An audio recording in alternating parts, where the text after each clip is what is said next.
Good morning students, मैं Chaudhary sir आज आपके सामने स्टेप ऐप को कैसे यूज़ करें उसके बारे में बताने जा रहा हूं। बहुत स्टूडेंट के फ़ोन आ रहे हैं, उनको प्रॉब्लम हो रही है कि सर स्टेप ऐप डाउनलोड हो जाता है लेकिन हम लोग उसको यूज़ नहीं कर पा रहे।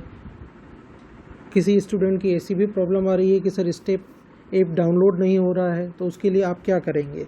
सबसे पहले आप स्टेप ऐप को डाउनलोड कर लीजिए। जो आपके पास मैसेज आया है उस लिंक पर जाके, अगर वहाँ से नहीं होता तो आप लोग डायरेक्ट प्ले स्टोर पर जाके भी स्टेप ऐप को डाउनलोड कर सकते हैं। देखिए ये सामने आपको दिखाई दे रहा है, इस टाइप का ये जो है लोगो आता है, स्टेप आपको दिखाई दे रहा है। इसको अभी हम लोग ओपन करने जा रहे हैं। देखिए दो ही कारण हो सकते हैं। अब देखिए मैं आपको बता दूं, सबसे पहले आपको क्या करना है, ओपन होने के बाद ये इस तरह से आ जाएगा। ओपन होने के बाद ये आपको कुछ एक मिनट हम लोग एक पहले इसको लॉग आउट कर लेते हैं। देखिए इस टाइप से ओपन होने के बाद आपको कुछ इस तरह का दिखाई देगा, चूज़ योर लर्निंग गोल। इसके पहले आपको क्या करना पड़ेगा, आपका फ़ोन नंबर पूछेगा। फ़ोन नंबर पूछने के बाद आपको OTP आएगा, वो OTP आपको उसमें डाल देना है। OTP डालने के बाद आपको इस तरह के जो है स्क्रीन दिखाई देगी। इस स्क्रीन पे आपको दो चीज़ें दिखाई दे रही है, चूज़ योर लर्निंग गोल। पहला है स्टेप ऐप स्कॉलरशिप, इसमें आपको नहीं जाना है। आपको जो नीचे वाला है स्टेप ऐप कॉन्सेप्ट, इसमें जाना है। तो इस पर हम लोग क्लिक करेंगे नीचे पे, देखिए यहाँ पे हम लोग क्लिक करने जा रहे हैं तो ये इस तरह से आ जाएगा। अब इसमें जाने के बाद आप लोग क्या करेंगे, सबसे पहले आपको क्या करना है, आप देखिए ऊपर की तरफ ये जो यहाँ पे सिलेबस के साइड में लेफ़्ट साइड में ऊपर की तरफ देखिए ये कर्सर देखिए आपको दिख रहा है, यहाँ पे ले जाइए और इस पर टैप कीजिए। ठीक है, तो इस तरह से आपको ये आपका अकाउंट की जो है सेटिंग ओपन हो जाएगी। आपका नाम दिखाई देगा। माय अकाउंट में आप सबसे पहले जाएंगे। देखिए सबसे पहले माय अकाउंट है, यहाँ पे हमें जाना है। यहाँ पे हम लोग गए, आपको आपका नाम दिखाई देगा। पेरेंट्स ईमेल, जो आपने ईमेल डाला है वो दिखाई देगा और उसके नीचे जो ग्रेड है ये सबसे इम्पॉर्टेंट है, तो इस पर आप क्लिक कीजिए। देखिए अब ये 7th है, अगर आप 7th क्लास में हैं तो 7th, नहीं तो देखिए आप इसको थोड़ा सा लेफ़्ट की तरफ लाइए 6। ये देखिए 6 to 12 तक आप जो है इसमें जो आपकी क्लास है जो आपने रजिस्टर किया है, अगर वो नहीं आता तो यहाँ से आप करेक्ट इसको कर सकते हैं। फॉर एग्ज़ाम्पल हमने 7th क्लास ले लिया और यहाँ पे हमने चेंज ग्रेड, अगर वो सही है तो चेंज करने की ज़रूरत नहीं है, नहीं तो आप अपनी क्लास यहाँ से करेक्ट कर सकते हैं। दूसरी इंपॉर्टेंट चीज़ बोर्ड। अब देखिए बोर्ड पे हम लोग क्लिक करते हैं, यहाँ पे 4 बोर्ड है, CBSE बोर्ड है, ICSE बोर्ड है, SSC, स्टेट बोर्ड और अदर्स। ठीक है, तो अब इसमें से आप कौन सा बोर्ड, हम लोगों का CBSE बोर्ड है।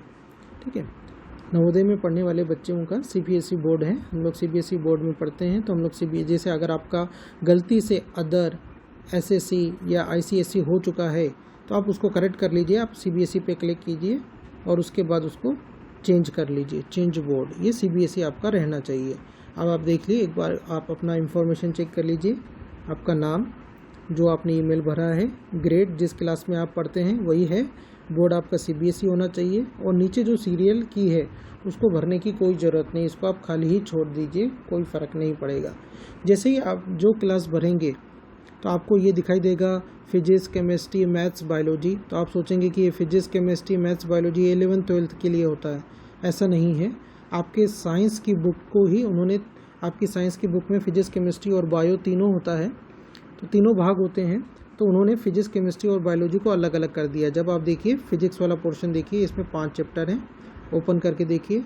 Motion and time, heat, wind, storm and cyclone, electric current and its effect, light, इस तरह से है। अब हम लोग जाएंगे इसी टाइप से केमिस्ट्री, बायोलॉजी का आप ओपन करके देखते हैं। Nutrition in plant, weather, climate and adaptation of animal to climate, soil, ठीक है, रेस्पिरेशन इन ऑर्गेनिज्म।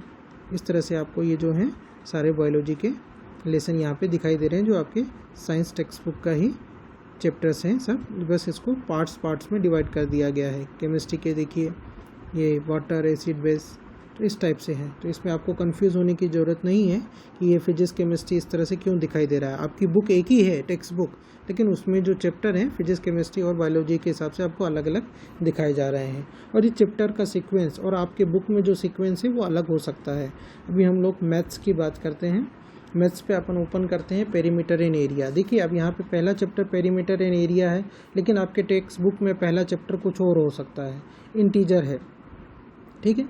जैसे यहाँ इंटीजर है, इंटीजर यहाँ सेकंड नंबर पे है, तो ये सीक्वेंस आगे पीछे हो सकता है आपके टेक्स्ट बुक का।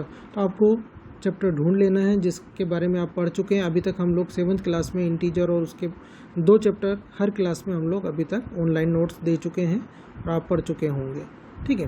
तो अभी हम लोग जैसे फ्रैक्शन एंड डेसिमल अगर हमें स्टार्ट करना है तो हम लोग इसके ऊपर क्या करेंगे, क्लिक करेंगे, प्ले करेंगे, ठीक है। प्ले करने से क्या होगा, देखिए इस टाइप का आपको जिगजैग मोशन आ जाएगा। तो जिगजैग मोशन में आप देखिए सबसे नीचे ये जो आपको फ़ोटो दिखाई दे रहा है, मतलब ये आप हैं, यहाँ पर आप अपना स्वयं का फ़ोटो भी लगा सकते हैं, ठीक है। अभी आप सबसे नीचे वाले स्टेप पे हैं, आइसलैंड पे हैं। तो यहाँ से अगर आपको ऊपर जाना है तो पहले आपको इसको क्लियर करना पड़ेगा। ये एक टाइप का गेम है, ठीक है।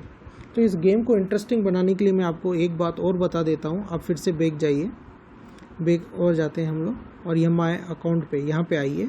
अब देखिए इसमें सेटिंग में आइए। सेटिंग में आने के बाद ये जो गेम म्यूज़िक और गेम साउंड ये ऑफ थे, इसको आप ऑन कर लीजिए, तो आपको इसको खेलने में, प्ले करने में और ज़्यादा इंटरेस्ट आएगा, ठीक है। अब देखिए अब इसके बाद हम लोग आ जाते हैं मैथ्स पे, ठीक है। मैथ्स पे अब हम लोग वापस आ जाते हैं। हम लोग कौन सा चैप्टर ले लें, जो हमारे 2 चैप्टर हो चुके हैं 7th क्लास में। अभी हम इंटीजर का 2 कंप्लीट हो गए हैं। देखिए अभी मैं आपको ऐसा टॉपिक दिखाता हूँ जिसमें हमने कुछ काम नहीं किया। देखिए ये जो सबसे पहले आप कोई भी टॉपिक को सेलेक्ट कीजिए, प्ले कीजिए, तो आपको इस टाइप का जिगजैग मोशन आ जाएगा। अब कुछ स्टूडेंट्स का प्रॉब्लम है कि सर ये इसके आगे बढ़ता ही नहीं है, इसमें हम लोग कुछ नहीं कर पाते। तो आप सबसे नीचे देखिए ये लाइन पूरी ब्लू हो जाना चाहिए। अगर ये लाइन पूरी ब्लू हो जाती है, सबसे पहले आप देखिए कि आपका इंटरनेट ऑन होना चाहिए और वहाँ इंटरनेट का कनेक्शन होना चाहिए। इंटरनेट वहाँ अच्छी तरह से चलना चाहिए फास्ट स्पीड के साथ। अगर वो फास्ट स्पीड से चलता है तो ये पूरा ब्लू हो जाएगा। देखिए डार्क ब्लू और लाइट ब्लू। अगर वो डार्क ब्लू है मतलब अभी वो डाउनलोड हुआ नहीं है, और अगर ये आधे में है तो इसका मतलब वो अभी अटका हुआ है, उसको अभी डाउनलोड होना बाकी है। अगर ये पूरा लाइट ब्लू हो जाता है तो इसको फिर आप यहाँ पे टैप कीजिए। ये देखिए यहाँ पे मैं टैप कर रहा हूँ, तो ये इस टाइप का मैसेज आएगा, इसमें प्ले द आइसलैंड इस टाइप से आ जाएगा। देखिए अब ये ओपन हो रहा है, देखिए ये ओपन हो जाएगा। अब देखिए अब इसमें आप पढ़ सकते हैं। अभी मैंने ब्लूटूथ ऑन किया हुआ है इसीलिए आपको साउंड नहीं आएगा। अभी देखिए ब्लूटूथ ऑफ करता हूँ, आपको इसमें साउंड आ जाएगा। Famished, so he eat 4. Tony eats the remaining 3 slices. Tony, Nick, and Steve get 3/8, 4/8, and 1/8 part of the pizza. These 3/8, 4/8, and 1/8 are all fractions. ठीक है, तो इस टाइप से ये देखिए ऊपर में आपको फर्स्ट सेकंड था, ऊपर 4 डॉट दिखाई दे रहे हैं, मतलब इस आइसलैंड में 4 वीडियो हैं छोटे छोटे। तो आप किसी भी वीडियो को कितनी बार भी देख सकते हैं, प्ले कर सकते हैं। देखिए इसको मैं एक बार और प्ले कर देता हूँ। Welcome to the chapter of fractions. Let's study an everyday example of fractions. Tony, Nick, and Steve order a large pizza which has 8 slices. Steve isn't hungry, so he eats only 1. Nick is famished, so he eats 4. Tony eats the remaining 3 slices. Tony, Nick, and Steve get 3/8, 4/8, and 1/8 part of the pizza. These 3/8, 4/8, and 1/8 are all fractions. अब इसके बाद आप दूसरे पे आ जाइए। Let's see how geometrical figures and fractions are related. We can divide a geometrical figure like a circle or a triangle in n equal parts. Each part then represents 1 upon n part of the whole figure. ठीक है, तीसरा video देखते हैं। We now see the 2 very important terms related to fractions. All fractions are expressed in form a upon b, where a is the numerator and b is the denominator. Hence, a fraction is equal to numerator upon denominator.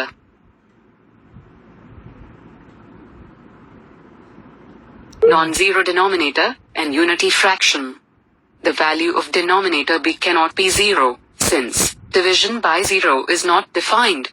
Also, if the value of the numerator is equal to the denominator, then the value of the fraction is unity, that is 1. देखिए अभी हम लोग चारों video देख चुके हैं। अगर आपको लगता है कि आपको एक बार इनको फिर से देखना है तो आपको फिर से आप इस पे आ सकते हैं। देखिए 4 नंबर पे हैं, आप 1 नंबर पे यहाँ पे आ सकते हैं। ये देखिए एरो ऊपर से नहीं जा रहा है, ये नीचे से एरो से जाएगा। देखिए ये लेफ्ट साइड एरो है। Non-zero denominator. We now see. Let's see how. Welcome to the chapter of fractions. Let's study an everyday example of fractions. देखिए Tony, let's see how ये देखिए इस तरह से आप जो है 4 नंबर पे आ सकते हैं।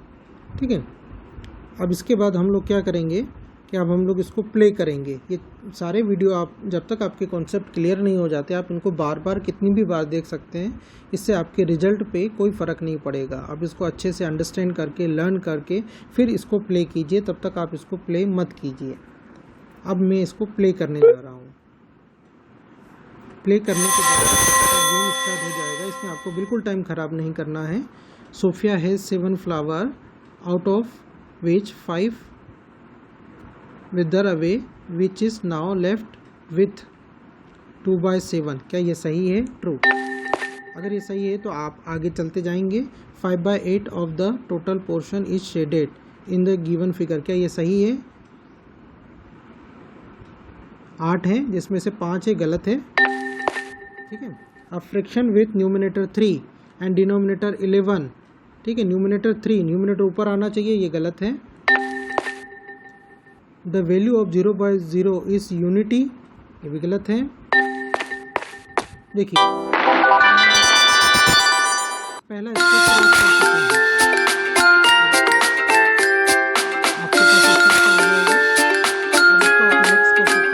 नेक्स्ट देखिए, अब जैसे ही हमने पहला वाला स्टेप क्रॉस किया हम लोग सेकंड पे आ गए। देखिए यहाँ से आपका फ़ोटो ऊपर की तरफ आ गया। ठीक है, मतलब आप पहला स्टेज क्रॉस कर चुके हैं। और ये लॉक तभी खुलेगा जब आप पहला वाला क्रॉस कर देंगे, तब आप दूसरे पे पहुँचेंगे। आप दूसरे वाले पे फिर आपको वीडियो लर्न करने हैं और एक टेस्ट देनी है, वो टेस्ट देंगे और वो जब क्रॉस करेंगे तभी आपका ये तीसरा लॉक खुलेगा। देखिए ये इसमें बहुत सारे आइसलैंड है। जब तक आप एक टॉपिक क्लियर नहीं कर लेते, लर्न नहीं कर लेते, तब तक अब ये आपको ऊपर नहीं लेके जाएगा। और सबसे ऊपर है ट्रेजर। यहाँ पे आपकी एक टेस्ट होगी होल टॉपिक पे, और जिसके आप जिस हिसाब से उसमें आंसर करेंगे टाइम के साथ, इसमें टाइम का भी बहुत इंपॉर्टेंट है, टाइम के साथ में आपको आंसर करना है और उसके हिसाब से फिर आपको सर्टिफिकेट दिया जाएगा। देखिए तो इस तरह से ये गेम है। तो बच्चों का प्रॉब्लम था कि सर ये सेकंड थर्ड ओपन नहीं हो रहा। जब तक आपका फर्स्ट अच्छे से डाउनलोड नहीं होगा और आप उसको लर्न करके प्ले नहीं कर लेते, खेल नहीं लेते, तब तक आप सेकंड पे नहीं जाएंगे। और सेकंड डाउनलोड नहीं होगा और उसको प्ले नहीं करेंगे तब तक आप थर्ड पे नहीं जाएंगे। देखिए इस तरह से है। अब देखिए सेकंड पे फिर से आपको 3-4 वीडियो मिलेंगे इस टाइप से। ठीक है, और फिर आपको प्ले करना पड़ेगा। और फिर आपको 2/5 इज ए डेसिमल फ्रैक्शन। क्या ये एक डेसिमल फ्रैक्शन है? देखिए अब अगर ये गलत हो जाता है तो फिर आप नीचे की तरफ आ जाएंगे, क्योंकि 2/5 एक डेसिमल फ्रैक्शन नहीं है, ये एक फ्रैक्शन है। ठीक है, अगर आप गलत आंसर देते हैं तो आपको रीलर्न करने के लिए बोलेगा, रीलर्न दिस कॉन्सेप्ट। फिर आपको वो कॉन्सेप्ट के बारे में बताएगा, आप देख लीजिए, उसको रन कीजिए, फिर आप रिप्ले कीजिए। इस नाइदर है vulgar fraction nor a decimal fraction. ठीक है, तो देखिए गलत हो गया। तो इस तरह से आप जब तक, क्योंकि अभी मैंने क्या किया, बिना लर्न किए मैंने डायरेक्ट इसको स्टार्ट किया और मैंने इसको प्ले करना शुरू कर दिया, तो मेरे ये गलत होते जा रहे हैं, आपका टाइम ख़राब होगा। तो आप क्या कीजिए, इसको आप ढंग से, जब तक आप इसको पूरी तरह से स्टडी नहीं कर लेंगे तब तक आप इसको प्ले मत कीजिए, आगे मत जाइए, क्योंकि वैसा करने से आपका टाइम ख़राब होगा। तो इसको आप पहले अच्छे से स्टडी कर लीजिए, उसमें क्या वर्गुलर फ्रैक्शन है, किस बारे में बताया गया है, लगे तो 2-3 बार उसको देखिए, उसके बाद आप उसको प्ले कीजिए। तो इस तरह से आप जो है स्टेप को चला सकते हैं।